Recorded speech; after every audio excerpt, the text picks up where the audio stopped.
magandang epekto ng mga halaman tubig sa mga alaga nating crayfish at isda. Yan. Makikita nyo, dami namin water lettuce ngayon. Noong una, ang ginagawa namin sa water lettuce, pangontra ammonia lang sa tubig. Then, yun nga, doon namin na-realize na marami palang nagagawang tulong ang mga halaman tubig. For example, ito water lettuce. Dahil sa water lettuce, na-maintain namin yung quality ng tubig. Hindi agad siya nag-ammonia spike. Tulad dito. Yan. Itong panda to. Yan, sa sobrang laki ng panda to at sobrang dami ng guppies.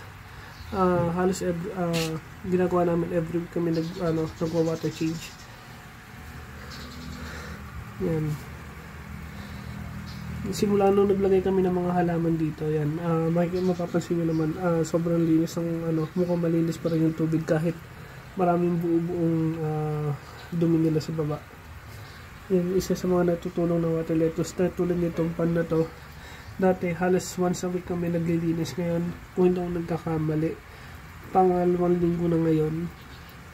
Pero kita nyo naman yung quality ng tubig, halos parang bagong palit pa rin sa sobrang liwanag. Yan.